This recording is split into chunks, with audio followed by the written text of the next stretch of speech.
하나님께서 예수 그리스도께서 재림하시기 전까지 이 땅에서 일어나는 일들이 무엇인지를 설명해 주고 계시는 본문들을 계속해서 살펴보고 있습니다. 우리는 먼저 일곱 인 심판을 보면서 재림 전까지 예수 그리스도께서 이 땅에 있는 교회들에게, 성도들에게 무엇을 하고 계시는가를 살펴보았다면, 이제 같은 과정을 거치는 일곱 나팔 심판은 같은 과정 속에 있는 이 땅에 사는 사람들에게 하나님께서 무엇을 하고 계시는지, 이 땅에 있는 사람들이 무엇을 느끼게 될 것인지를 보여주고 있는 것이죠. 그러니 같은 과정을 걸어가고 있는 두 관점을 보고 있는 것입니다. 성도들에게 하시는 일과 그리고 이 땅에 있는 사람들에게 하고 있는 일을 보고 있습니다.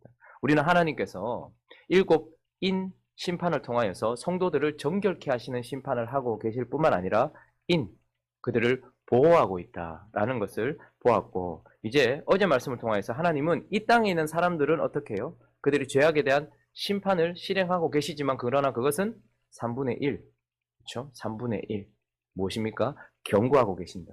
돌이키게 하시려고 지금 계속해서 경고하고 계신다라는 것을 살펴보았습니다. 오늘 본문은 이제 5번째 나팔이 부러지는 장면인데, 4번째 나팔까지와는 조금 사뭇 다릅니다. 그러니까 한 세트로 만약에 얘기한다면 첫 번째 나팔부터 4번째 나팔까지는 한 세트로 볼 수 있고, 그것은 모두 자연 환경과 우리를 둘러싸고 있는 환경과 관련 있는 심판이었습니다. 그러나 오늘 5번째 나팔이 부는 이 장면부터는 드디어 사람에게 직접적인 괴로움을 주고 있다는 것을 보게 됩니다. 그래서 전체적으로 쭉 살펴보면 1절에 보니까 5번째 나팔을 불었어요, 천사가. 그러니까 하늘에서 땅에 떨어진 별 하나가 있는데 그가 무정행의 열쇠를 받았다라고 말합니다. 여기서 먼저 우리가 살펴봐야 될 것은 하늘에서 땅에 떨어진 별 하나. 그래서 이 별을 사단이라고, 그래서 무적행의 열쇠를 가지고 있는 것이 사단이라고 이렇게 해석하는 경우가 많이 있습니다. 그러나 그렇게 해석해버린다면 뒤에 계속해서 어려움을 당하게 됩니다. 그렇게 해석하는 이유는 떨어진 별이다라고 표현을 했기 때문입니다. 그러나 이것은 문학적인 표현이라고 볼 수 있습니다. 그럼 잠시 계시록 20장 1절 한번 가볼까요? 1장에 보면 무정행의 열쇠를 가지고 계신 분이 누구라고 표현되냐면 바로 예수 그리스도로 표현됩니다. 그러니까 예수님이 무정행의 열쇠를 가지고 계시죠. 자, 그리고 20장 1절 읽어보겠습니다. 시작. 또 내가 보매 천사가 무저갱의 열쇠와 큰 쇠사슬을 그의 손에 가지고 하늘로부터 내려와서. 자, 여기선 뭐라고 말합니까? 천사가 내려와서 이렇게 20절에 말하고 있죠. 그러니까 우리가 별로 표현할 때는 별이다, 천사를 별로 표현하잖아요. 그런데 별로 표현할 때는 어떻게 말합니까? 별이 내려온다 이렇게 말하지 않고 떨어진다 이렇게 표현을 해요. 근데 천사라고 표현할 때는 어떻게 합니까? 천사가 떨어진다 표현하지 않고 내려온다 이렇게 말한단 말입니다. 그러니까 오늘 우리가 본 이 9장 1절에는 별 하나가 떨어졌다 해서 다 떨어졌다고 해서 다 사단이 아니라는 말입니다. 이것은 하늘로부터 예수 그리스도에게 무저갱의 열쇠를 받은 그런 천사를 말하고 있는 것입니다. 그 천사가 무저갱의 열쇠를 받았고, 자, 그래서 2절에 가보니까 그 천사가 그 열쇠로 무엇을 열었습니까? 무저갱을 어떻게 합니까? 열었어요. 그렇게 열고 난 이후부터 이제 5째 나팔이 부러진 심판들이 이어지는데, 그것을 열고 나니까 연기가 하늘을 뒤덮었고, 그리고 그 연기 가운데서, 어둠 가운데서 3절에 보니까 황충이 올라왔다 이렇게 말합니다. 황충은 메뚜기를 말하는 겁니다. 뭐 성경이 느치로도 나오기도 하죠. 황충, 그 메뚜기. 그런데 이건 전부 다 그림 언어예요. 상징적인 언어입니다. 메뚜기와 같은 것들이 올라왔어요. 그래서 그들이 어떻게 하는 겁니까? 메뚜기와 같은 것들이, 황충이 연기 가운데서 올라와서 이제 사람들을 괴롭게 하는데, 죽이지는 못하고 5달 동안 괴롭게 하고 있는 그런 광경들이 펼쳐지고 있는 것입니다. 5째 인이 떼어질 때에 하나님께서, 예수 그리스도께서 무저갱의 열쇠를 천사에게 주셨고, 그 천사가 무저갱을 열므로 말미암아서 그 무저갱에서부터 올라온 연기들이 하늘을 덮었고, 그리고 그 연기 가운데서 황충이 나와서 사람들을 괴롭게 하는, 죽이지는 않지만 아주 괴롭게 만드는 심판이 이어지는 것이 바로 5째 나팔 심판입니다. 자, 그래서 우리는 오늘 이 본문을 통하여서 무엇을 배우게 되는가? 첫 번째, 이제 직접적으로 사람들에게 괴로움이 주어지고 있는데, 이 괴로움은 무저갱에서부터 오는 괴로움이다라는 것을 우리가 먼저 보아야 됩니다. 무저갱에서부터 오는 괴로움. 2절 말씀 다시 한번 읽어볼까요? 2절 시작. 큰 화덕에 연기 같은 연기가 올라오매 해와 공기가 그 구멍의 연기로 말미암아. 자, 이거 전부 다 상징적인 언어고 그림 언어라고 말씀드렸습니다. 그러면 무저갱이 무엇일까? 무저갱. 누가복음 8장 30절 한번 가볼까요? 30절, 31절 한번 읽어보겠습니다. 시작. 예수께서 네 이름이 무엇이냐 물으신즉 이르되 군대라 하니 이는 많은 귀신이 들렸습니다. 무저갱으로 들어가라 하지 마시기를 강구하더니. 자, 여기서 무저갱이 나오는데 무저갱이란 무엇인가? 무저갱이란 악한 영들의 처소입니다. 악한 영들이 있는 곳이라는 거예요. 그런데 그 무저갱에 가지 않게 해달라고 지금 구하고 있는 이유는 무엇이냐면 그 무저갱은 악한 영들의 처소이긴 하지만 그러나 그것은 제한이 있는 곳이고 쉽게 말하면 악한 영들의 감옥과 같은 곳이에요. 하나님께서 가두어 놓으시는 거죠. 그리고 그것은 그래서 악한 영들의 세계이기 때문에 선이나 의나 이런 것들이 전혀 없는 거예요. 그러니까 하늘의 반대 말입니다. 우리는 이 땅에 있습니다. 그런데 우리 위에 하늘에는 선과 의로만 가득한 영적인 세계, 하나님의 세계가 펼쳐져 있습니다. 그러나 우리 아래에는요, 이거는 위아래를 말하는 것이 아니라 의미적으로 그렇다는 말입니다. 무저갱이란 끝이 없는 이런 뜻입니다. 끝없는 어둠, 끝없는 더러움, 끝없는 죄악, 그러니까 악한 영들의 처소라는 것입니다. 자, 그렇게 무저갱을 열었는데 그 무저갱을 열었다 하는 것은 무엇입니까? 이제 그것이 열렸다 하는 것은 이제 그런 악한 어두움의 영들의 영향력이 어떻게 됐다는 거예요? 이 땅에 펼쳐지고 있었다는 거예요. 무저갱이 잠겨 있었다는 것은 악하고 더러운 영들의 영향력이 제한받고 있었다 이 말입니다. 그런데 그걸 열었다라는 것은 그래서 거기서부터 뭐가 먼저 나옵니까? 황충이 먼저 나오지 않고 뭐가 먼저 나옵니까? 연기가 먼저 나오는 거예요. 하늘을 덮었다 이 말은 실제로 하늘을 덮었다는 것이 아니고 어떻게 되는 거예요? 사람들의 마음을 덮어버리는 악한 영의 영향력이 퍼졌다 이런 뜻을 말하고 있는 것입니다. 자, 한번 보세요. 사람이 창조받았을 때는 처음에 우리는 특별 은총과 일반 은총을 다 가지고 있어요. 이 말은 무슨 말입니까? 하늘이 우리에게 열려 있었습니다. 하나님이 우리와 교제해 주시고 하나님의 영적인 축복이 우리에게 다 쏟아 부어지는 우리는 특별 은총을 가지고 있었고 뿐만 아니라 우리는 땅에 있으면서도 땅에 있는 모든 것들이 우리에게 축복을 주는 그런 일반 은총들을 다 가지고 있었어요. 그런데 죄를 범함으로 말미암아 어떻게 되었습니까? 하나님이 하늘을 닫으셨습니다. 하나님께서 우리를 떠나셨습니다. 그래서 특별 은총은 다 잃어버리고 무엇은 남아있는 겁니까? 일반 은총은 여전히 남아있는 겁니다. 그래서 햇볕과 비가 우리에게 계속해서 주어지고 있어요. 그런데 우리 본문에서 네 번째 나팔이 불었을 때 어떤 일이 일어났습니까? 첫 번째, 두 번째, 세 번째, 네 번째 나팔이 불었을 때에 네 번째 나팔까지 어떤 일이 일어났습니까?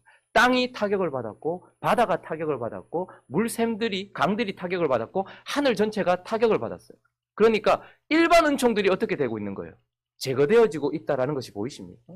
지금 이 땅은 어디로 흘러가냐 하면 처음에는 하나님이 주시는 하늘이 열려있는 특별 은총과 이 땅이 주어지는 일반 은총 모든 것들이 다 쏟아지고 있었단 말입니다. 그런데 죄로 말미암아 하늘의 모든 것들을 다 잃어버렸고 사실 우리는 일반 은총만 가지고 있어요. 그래서 과학도 발전할 수 있고 의술도 발전할 수 있고 여전히 우리가 이 땅에서 햇볕과 비와 땅에 그리고 하늘의 이 모든 환경의 공급은 받을 수 있지만 그것은 무슨 은총이었단 말입니까? 일반 은총이었어요. 그런데 첫 번째 나팔이 불어지기 시작하면서 무엇을 하나하나 잃어가고 있는 거예요, 사실은?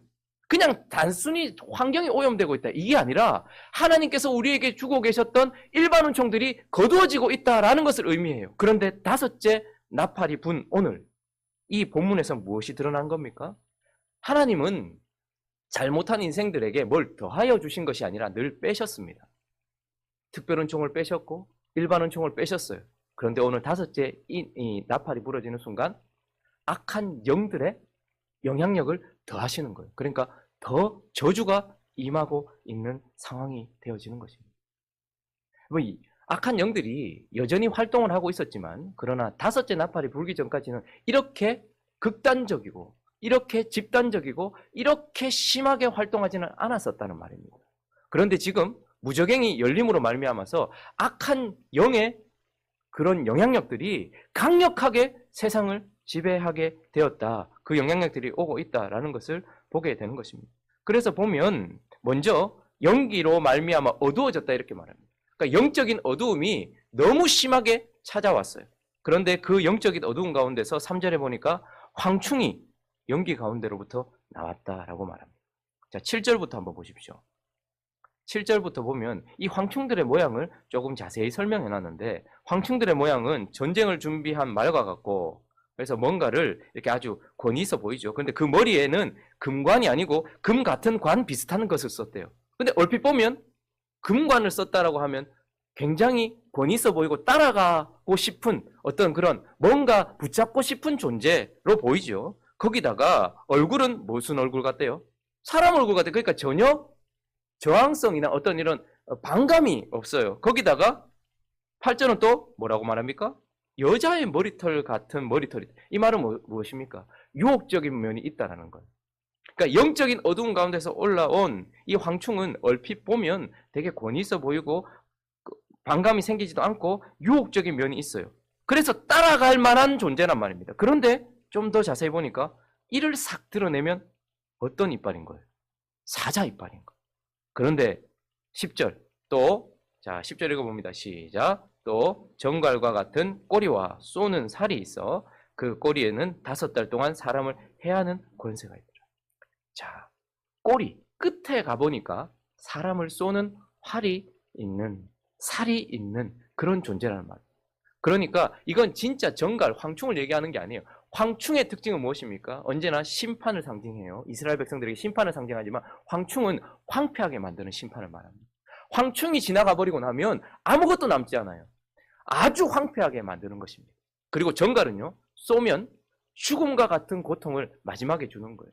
그러니까 황충이 올라왔다 이 말은 연기로 이 땅이 덮였다 이 말은 먼저 영적인 어두운 가운데 있는 자들이 그 흐릿한 연기 가운데서 금관 비슷한 것을 쓴 그런 자를 쫓아가는데, 그거는 보면 결국은 무엇입니까? 환경이 아니라 우리의 영혼을 황폐하게 하는 존재예요. 그래서 그 황폐하게 하는 존재가 결국에는 우리에게 괴로움을 주는 존재, 그런 영향력이 이 땅에 펼쳐졌다 이렇게 말합니다. 지금 현대인들을 한번 보십시오. 지금만큼 불안해하는 사람들이 없습니다. 불안과 두려움, 어두운 가운데 쌓여있다는 증거입니다. 하늘이 열린 자에게는 어떤 일이 일어납니까? 하늘로부터 평강이 임합니다. 편안함이 있어요. 그런데 무저갱이 열린 자들에게는 어떻습니까? 어두움이 있고 두려움이 있고 불안함이 있어요. 이 시대만큼 두려워하는 시대가 별로 없었습니다. 하늘로부터 지금 내 마음이 평강하다 하는 것은 자연스럽게 아유 오늘 내 마음이 편안한 애가 아니라 하늘이 열렸다는 증거인 것처럼, 우리가 어둡고 불안하고 초조하다라는 것은 무저갱이 열렸다라는 증거인 것입니다. 지금만큼 많은 중독이 있습니까?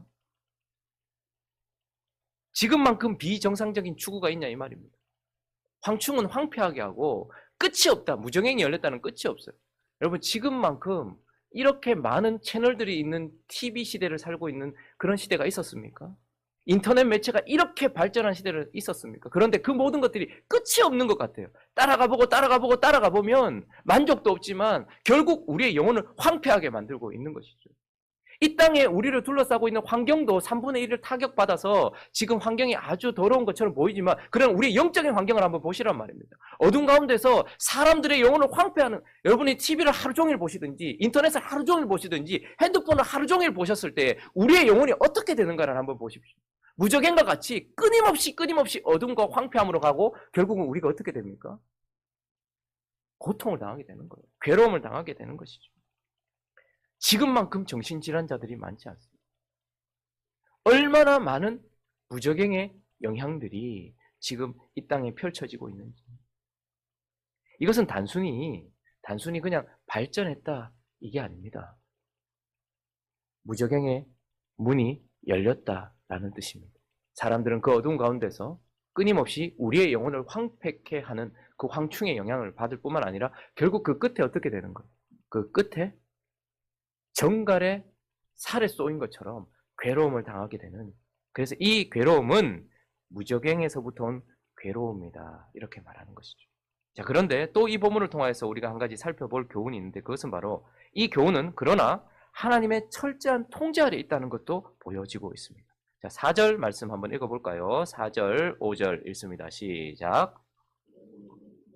땅의 풀이나 푸른 것이나 각종 수목은 해하지 말고 오직 이마에 하나님의 인침을 받지 아니한 사람들만 해하라 하시더라. 그러나 그들을 죽이지는 못하게 하시고 5달 동안 괴롭게만 하게 하시는데 그 괴롭게 함은 정갈이 사람을 쏠 때의 괴롭게 함과 무저갱의 열쇠를 받은 자가 무저갱을 여는 것도 하나님의 통제 안에 있다라는 증거인데, 자, 그런데 그들에게 권세를 주셨어요. 권세를 주셨지만 그들에게 많은 통제가 있다는 것을 보게 됩니다. 그들에게 먼저 이르시되 땅에 풀이나 푸른 것이나 각종 수목은 해하지 말아라. 다른 것은 건드리지 말라 이 말이에요. 그리고 또 하나는 이마에 인침을 받지 않은 사람만 해하라는 것은 뭡니까? 하나님의 사람들에게는 영향력이 미치지 않는다는 거예요. 하늘이 열려있는 자들에게는 이 어두움의 영향력이, 그러니까 이건 환경과 관련 있는 것이 아니라 영적인 거라는 것이 드러나죠. 하나님의 사람은 건드리지 못하는 거예요. 하나님의 사람들은 건드리지 못하는 제한이 있습니다. 뿐만 아니라 또 괴롭게만 하되 죽이지는 못해요. 사람들을 죽이는 것이 목적이 아니기 때문에 그들을 죽이지는 마라라는 제한이 또 있습니다. 그리고 또 범위도 정해져 있는데 5달 동안만 괴롭게 해라. 이 5달은 아마 또 문학적인 표현일 것입니다. 메뚜기는, 특별히 이스라엘 백성들에게 메뚜기는 4월부터 8월까지, 메뚜기도 한철이죠. 4월부터 8월까지 그렇게 활동 시기가 있어요. 딱 5달 정도 됩니다.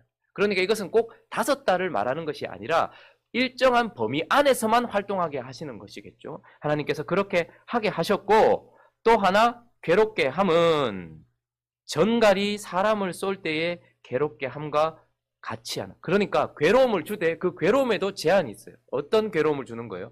약하지도 아니하고 강하지도 아니한, 죽이지는 않지만 그러나 약하지도 않아요. 전갈이 사람을 쏠 때에 괴롭게 함. 전갈에게 한 번도 저는 쏘여보지 않아서 모르겠는데, 전갈에 쏘인 사람은 어떤 일이 있어도 다시 전갈에 쏘일 것 같으면 절대 그곳에 가지 않는다. 한 며칠 전에 애들이 지금 아파서 병원에 가니까 그 독감 검사를 해보자는 거예요. 그래서 이제 독감 검사를 했는데 하고 나서 애가 엉엉 울면서 나오는 거예요. 독감 검사 해보셨습니까? 코에 막 집어넣잖아요. 그러니까 상당한 괴로움을 당했던 것 같아요. 그렇게 당하고 나서 이제 다음에 또 병원에 가야 되는데 어제도 그러는 거예요. 그 코 또 해요? 그러는 거예요. 아니, 안 할 거야. 그러니까 그때 정말 안 해요. 그렇게 얘기하는 거예요.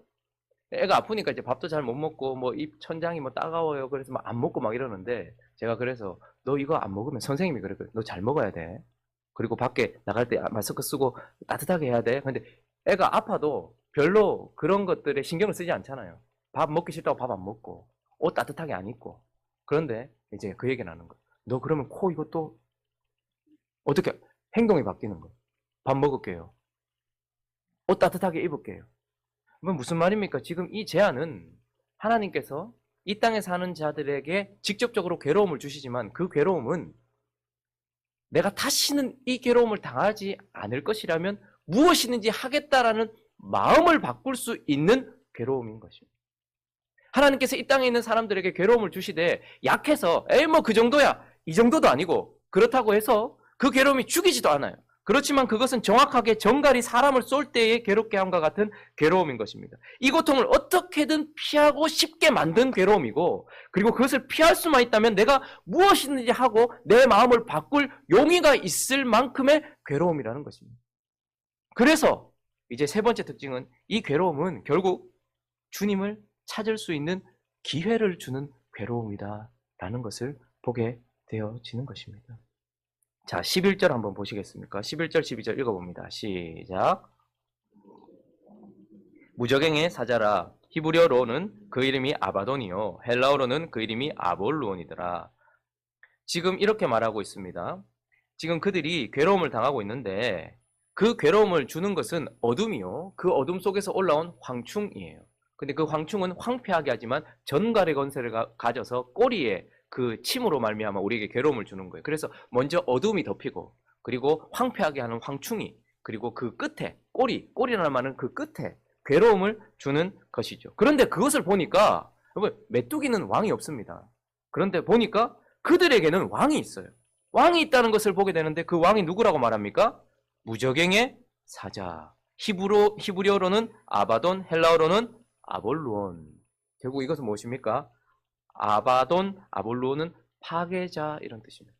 그러니까 지금 그들을 황폐하게 하고 있는 황충과 같은 것들의 배후 세력이 있다는 것을 알게 되고, 우리를 진짜 괴롭게 하는 것은 환경의 파괴가 아니고 내 영혼을 파괴하게 만드는 그 황충의 배후 세력인 악한 사단이라는 것을 그들이 보게 해주시는 것이죠.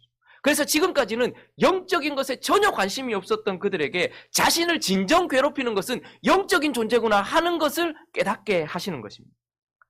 나를 진짜 힘들게 만드는 것은 바다가 깨어지고 땅이 깨어지고 하늘이 어두워지고 물이 써지는 것이 아니고 영적인 것이구나라는 것을 깨닫게 만드는 것이고, 그러나 그 배후 세력을 보면서 이제 무엇을 또 깨닫게 될까요? 여기에 대해서 자신들은 어떠한 영향력도 행사할 수 없는, 내가 어떻게 할 수 없는 영역이구나 하는 것을 보게 되는 거예요. 사람이 몸이 아프면 약을 쓸 수도 있고요. 몸이 아프면 수술도 할 수 있어요.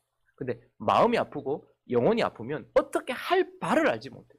그때서야 드디어 오직 땅에 있는 것만 추구하던 사람들이 정신적인 것과 그리고 영적인 것과 이 세상 너머에 있는 초자연적이고 초월적인 것들에 대하여 관심을 쓰게 되는데, 그러나 거기에서는 우리가 아무런 영향력을 미칠 만한 존재가 아니라는 걸 깨닫게 돼요. 그러나 또 하나 보게 되는 것이 있는데, 4절 다시 한번 읽어봅니다. 4절 시작. 그들에게 이르시되 땅의 풀이나 푸른 것이나 각종 수목은 해하지 말고 오직 이마에 하나님의 인침을 받지 아니한 사람들만 해하라.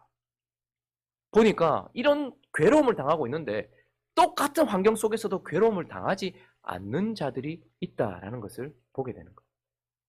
하나님께서는 언제나 심판을 하실 때에 이 심판을 통해서 돌이키게 하시려고 심판을 하실 때에는 비교 대상을 둡니다. 출애굽 당시에도 마찬가지였습니다. 출애굽기 8장 한번 가볼까요?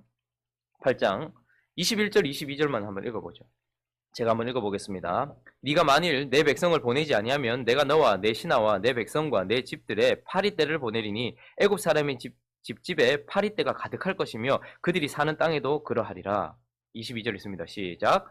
그날에 나는 내 백성이 거주하는 고센 땅을 구별하여 그곳에는 파리가 없게 하리니 이로 말미암아 이 땅에서 내가 여호와인 줄을 네가 알게 될 것이라. 무슨 말입니까? 처음에 피, 개구리, 이 재앙이 있을 때에는 이스라엘 백성도 그리고 이집트 사람들도 함께 고통을 당했습니다. 그런데 이제 파리 재앙, 네 번째 파리 재앙이 있을 때부터 하나님께서 뭘 하시나니까 딱 구별을 하세요. 그래서 너희들은 이 재앙을 당하지만 내 백성은 이 재앙을 당하지 않는다. 흑암의 권세가 온 땅을 덮었지만 고센 땅에는 빛이 있었고 모든 자들의 장자가 죽었지만 이스라엘 백성들이 있는 고센 땅에는 곡함이 없게 하신 그 일을 통하여서 주님은 뭘 하게 하시는 걸까요? 지금 나를 괴롭게 하는 것은 영적인 흑암 가운데서 오는 내가 어떻게 할 수 없는 영적인 악한 사단으로부터 오는 것이구나. 영적인 것이구나. 그러나 여기에 대해서 나는 어떠한 힘도 쓸 수 없는 무력하구나. 그런데 내 옆에 있는 저 사람은 똑같은 환경 속에 있으면서도 왕이 다른, 신이 다른 저 사람들은 고통을 당하지 않는구나 라는 것을 깨닫게 하시려고 하나님께서 그렇게 하시는 거예요. 그래서 지금 이 일을 경험한 이 이집트에 어떤 일이 있었냐면 출애굽기 12장 뒤로 조금만 넘어가 보십시오. 38절만 한번 보죠. 37절 38절 제가 한번 읽어보겠습니다.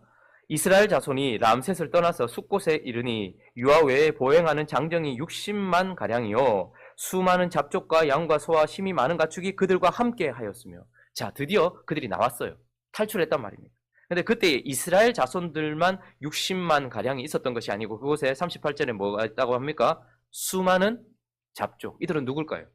이집트에서 하나님이 신이라는 것을 보았던 이집트 사람들, 그리고 그 가운데 섞여 있었던 사람들이 이스라엘 백성들의 하나님을 보고서 그 재앙 가운데서 돌이켜서 따라 나왔다 이 말입니다.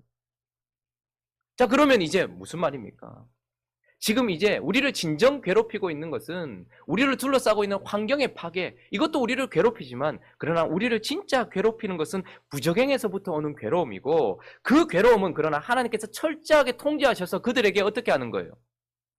이들이 마음을 돌이킬 수 있는 기회를 주시기 위해서, 그래서 결국 주님을 찾아야 된다. 그래서 하나님께 돌아와야지만 살 수 있다라는 것을 깨닫게 하시려는 경고의 심판이다 라는 것을 우리에게 보여주고 있는 것입니다. 다섯 번째 인이 마치 떼어진 것처럼, 그리고 다섯 번째 나팔이 부러진 것처럼 우리는 그런 시대를 지금 벌써 살고 있습니다. 우리는 기억해야 됩니다. 하나님이 얼마나 그분의 열심으로 적극적으로 성도들에게 일을 하고 계시며 세상 가운데 일을 하고 있는지를 기억해야 합니다. 그리고 또 하나, 괴로움에는 언제나 이유가 있다는 것입니다.